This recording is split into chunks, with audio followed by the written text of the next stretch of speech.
함께 기도하시겠습니다. 사랑과 은혜가 풍성하신 하나님 아버지, 오늘도 이른 아침 이렇게 함께 말씀을 나누게 하심을 감사드립니다. 온라인으로 이렇게 말씀을 나누지만 이 말씀 나오는 가운데 하나님의 은혜가 있게 하여 주시옵소서. 감사드리고 귀하신 예수님 이름으로 기도드렸습니다. 아멘. 네, 오늘 함께 나누실 말씀은 누가복음 8장 40절에서 56절까지 말씀입니다. 누가복음 8장 40절에서 56절까지의 말씀, 저와 여러분이 한 절씩 교독하시고 마지막 절을 함께 읽으시겠습니다. 예수께서 돌아오심에 무리가 환영하니 이는 다 기다렸음이로라. 이에 회당장인 야이로라 하는 사람이 와서 예수의 발 아래에 엎드려 자기 집에 오시기를 간구하니 이는 자기에게 12살 된 외딸이 있어 죽어가미로라.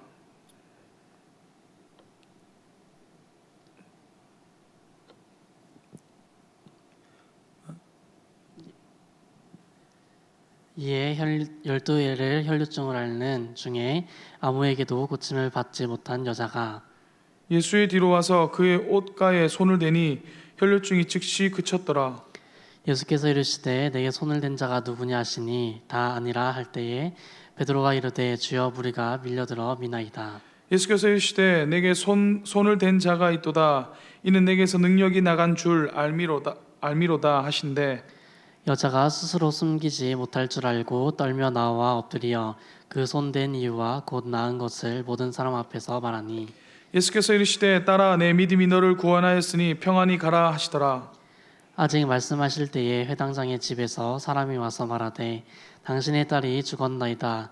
선생님을 더 괴롭게 하지 마소서 하거늘 예수께서 들으시고 이르시되 두려워하지 말고 믿기만 하라. 그리하면 딸이 구원을 얻으리라 하시고 그 집에 이르러 베드로와 요한과 야고보와 아이의 부모 외에는 함께 들어가기를 허락하지 아니하시리라. 모든 사람이 아이를 위하여 울며 통곡하매 예수께서 이르시되 울지 말라. 죽은 것이 아니라 잔다 하시니 그들이 그 죽은 것을 아는 고로 비웃더라. 예수께서 아이의 손을 잡고 불러 이르시되 아이야 일어나라 하시니 그 영이 돌아와 아이가 곧 일어나거늘 예수께서 먹을 것을 주라 명하시니 함께 읽으시겠습니다. 그 부모가 놀라는지라 예수께서 경고하사 이 일을 아무에게도 말하지 말라 하시니라. 아멘. 우리의 삶은 많은 시련들이 찾아옵니다. 하나의 시련이 끝났나 싶으면 또 다른 시련이 찾아오죠. 어쩔 때는 우리가 생각지도 못한 것들에서 생겨난 시련들이 우리를 힘들게 합니다. 그래서 삶은 시련의 연속이라는 말도 있죠. 저도 그랬습니다. 오랜 세월을 살진 않았지만 다른 사람들에 비하면 큰 시련이 아닐 수도 있지만 그래도 36년이라는 삶을 살면서 저에게도 많은 시련들이 있었습니다. 하고자 했던 공부들이나 하는 일들이 잘 되지 않았고, 그리고 갑작스럽게 사고로 또는 병으로 인하여 가족을 잃어서 너무나도 힘든 시기를 보내기도 했습니다. 이렇게 누구든지 크거나 작거나 사람들은 시련을 겪게 되고 그 시련을 통해서 많이 힘들어하고 쓰러지고 넘어집니다. 그렇다면 우리 그리스도인들은 이 시련의 때에 어떻게 해야 할까요? 오늘 말씀을 통해서 그것을 함께 알아보도록 하겠습니다. 오늘 본문에서는 회장당 야이로와 12년 동안 혈류병 앓은 여인이 등장합니다. 회당장은 회당의 책임자로서 공공 예배를 주관하고 성경을 낭독하거나 기도하고 또 회당의 그런 건물들과 기구들을 관리하는 책임자였습니다. 그런 일을 책임을 가지고 있던 회당장 야이로에게는 외동딸이 있었습니다. 어느 날 그 딸이 병에 걸려 죽게 되었습니다. 그러자 오늘 본문에서 그는 예수님께 찾아와 예수님께 자신의 딸을 살려달라고 엎드려 구하고 있습니다. 그 말을 들으시고 예수님께서는 그의 집으로 향하십니다. 그러자 많은 무리들이 따르게 되죠.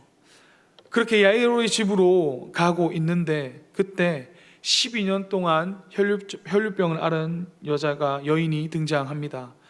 12년 동안 아무리 노력해도 그녀의 병은 낫지 않았죠. 그러다 어느 날 그녀는 예수님의 소식을 들었고 또한 예수님께서 자신이 있는 마을로 오셨다는 것을 듣게 되었습니다. 그녀는 자신의 병을 치유받기 위해서 예수님께 나아갑니다. 많은 사람들에게 둘러싸여 야이로의 집으로 향하는 예수님께 그 많은 사람들을 비집고 들어가 예수님의 그 옷자락을 만지게 되죠. 고대 유대 사회와 그리스 로마에는 이제 거룩한 사람의 옷을 만지면 유익을 얻을 수 있다는 믿음이 있었다고 합니다.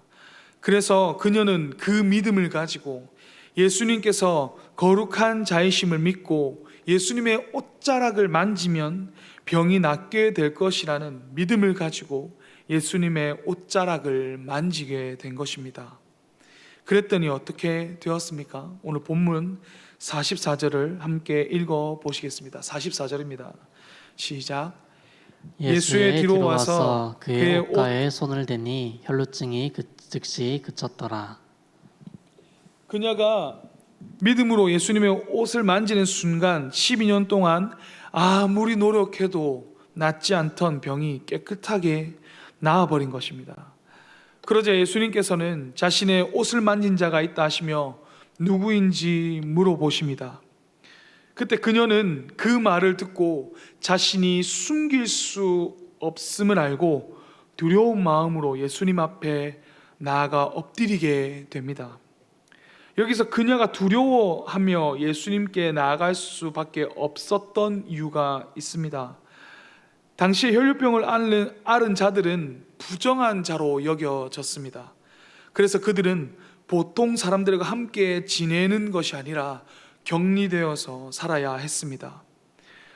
병에 걸린 사람이 부정하기 때문에 그렇기도 하지만 그 사람이 다른 사람과 접촉한 사람, 그 사람도 병에 걸린 사람도 부정하지만 그 부정한 사람이 다른 사람과 접촉하면 그 접촉한 사람도 부정하게 되어 정결하게 하는 의식을 치러야 했습니다. 그런데 그녀는 그러한 법을 다 어기고 사람들이 많은 곳에 나와서 예수님을 만나려고 많은 사람들과 접촉을 한 것입니다. 무엇보다 예수님을 부정하게 하려는 의도는 아니었지만 어찌되었든 부정한 몸으로 예수님의 그 옷자락을 만졌기 때문에 예수님을 부정하게 만들어 버린 것입니다. 이것 때문에 그녀는 많은 사람들에게 비난을 받을 수도 있는 상황이었습니다. 그래서 그녀는 예수님 앞에 두려워하며 나아간 것입니다. 그러나 그녀의 부정은 예수님을 이길 수 없었습니다. 그녀가 예수님을 만짐으로 인해서 예수님께서 부정해지신 것이 아니라 오히려 예수님의 거룩하심을 통하여 그녀가 깨끗하여진 것입니다. 그녀의 병이 나아버린 것입니다. 그래서 예수님께서도 자신에게서 능력이 나아갔음을 아신 것이죠. 그러한 여인을 보고 예수님께서는 꾸짖지 않으십니다. 자신을 부정하게 만들었다고 꾸짖지 않으십니다. 오히려 그녀의 믿음이 그녀를 구원하였다고 이야기하시며 평안히 돌아가라고 말씀하고 계시죠. 그런데 이러한 상황이 벌어지는 동안 더 큰 일이 일어납니다. 예수님께서 원래 야이로의 딸의 병을 고치시기 위해서 그 집으로 향하고 계셨습니다. 그런데 야이로의 집의 사람이 찾아와 그 딸이 죽었다고 이야기하는 것입니다. 혈류병 걸린 여인과 만나는 그 동안에 야이로의 하나밖에 없는 딸이 병 때문에 죽어버린 것입니다. 예수님께서는 그 말을 들으시고 야이로에게 50절과 같이 말씀하십니다. 우리 함께 50절을 읽어보시겠습니다. 50절입니다. 예수께서 들으시고 이르시되 두려워하지 말고 믿기만 하라. 그리하면 딸이 구원을 얻으리라 하시고. 아멘. 예수님께서 그에게 요구하시는 것은 믿음이었습니다. 딸이 죽었다는 말을 듣고 절망에 빠졌을 그에게 두려워하지 말고 믿기만 하라고 말씀하고 계시는 겁니다. 그러면 구원을 얻게 될 것이란 말입니다. 그리고 나서 예수님께서는 야이로의 집에 도착하게 됩니다. 많은 사람들이 야이로의 딸이 죽은 것으로 인해 슬퍼하고 있을 그때에 예수님께서는 그 사람들에게 울지 말라 하시며 이 아이는 지금 죽은 것이 아니라 자고 있다라고 말씀하시죠. 그러자 사람들이 예수님을 비웃기 시작합니다. 하지만 예수님께서는 비웃는 그 사람들을 비웃으시듯이 이 죽은 야이로의 딸을 살리십니다. 54절과 55절을 함께 읽어 보시겠습니다. 54절과 55절입니다. 예수께서 아이의 손을 잡고 불러 이르시되 아이야 일어나라 하시니 그 영이 돌아와 아이가 곧 일어나거늘 예수께서 먹을 것을 주라 명하시니. 누가 봐도 죽은 그 아이를 누가 봐도 다시 살릴 수 없는 숨을 쉬지 않는 그 아이를 예수님께서 살리신 것입니다. 이렇게 야이로와 그리고 12년 동안 혈류병을 앓은 여인에게 일어난 이 기적 같은 그 일은 그냥 이루어진 것이 아닙니다. 그들의 믿음을 통해서 가능하여진 것입니다.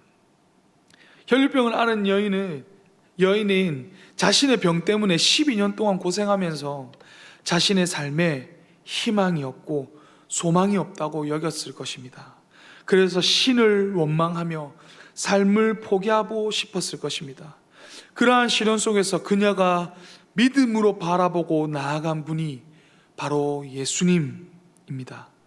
모든 것을 포기하고도 남을 상황에서 그래도 예수님께 소망을 두고 믿고 그 예수님께 나아간 것입니다. 사람들에게 부정하다라는, 사람들을 부정하게 만들었을 수도 있다라는 그런 사람들의 시선을 두고도 그녀는 예수님께 나아간 것입니다.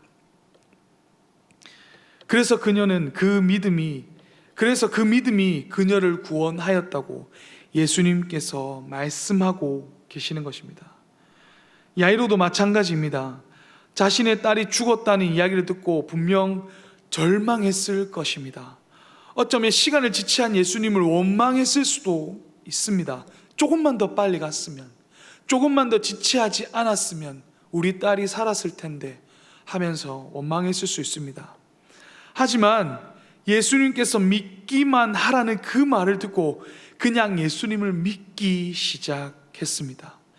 자신의 집으로 가다가 12년 동안 혈류병에 걸려 고생한 그 여인을 고치시는 예수님을 보고 이분이라면 믿어도 되겠다는 그런 더욱더 확신을 가지고 그냥 예수님을 믿고 예수님과 함께 자신의 집으로 한 걸음 한 걸음 발걸음을 옮긴 것입니다.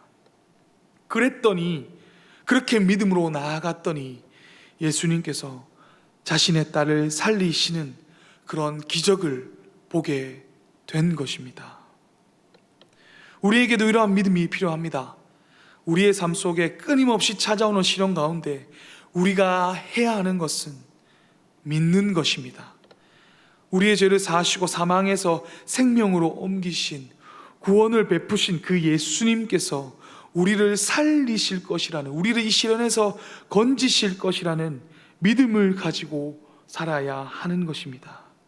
그렇게 믿음을 가지고 삶을 한 걸음 한 걸음 걸어갈 때 예수님께서 우리의 믿음을 보시고 우리의 삶에 평안을, 구원을 허락하십니다. 그것을 기억하시며 오늘 우리의 삶 속에 찾아오는 시련을 믿음으로 이겨내시고 예수님으로부터 주어지는 그 평안을 누리시는 저와 동호교회 성도님들이 되시기를 바라겠습니다. 기도하겠습니다. 사랑과 은혜가 풍성하신 하나님 아버지, 감사합니다. 오늘 저희도 이렇게 또 말씀을 나누게 하심을 감사드립니다. 하나님, 오늘 말씀을 저희가 나눈 것처럼 우리가 어떠한 시련 가운데서도 정말 주님 아버지를 바라보는 믿음을 가지고 우리를 구원하신 그 예수님께서 우리를 위해서 우리를 이 시련에서 건지실 것이라는 그 믿음을 가지고 믿음으로 당당히 매일매일의 삶을 한 걸음 한 걸음 걸어갈 수 있도록 도와주시옵소서. 그로 인해서 우리의 삶 가운데 주님께서 주시는 그 평안을 누릴 수 있도록 하여 주시옵소서. 언제나 함께 하신 주님 아버지 믿사옵고 귀하신 예수님 이름으로 기도드렸습니다. 아멘.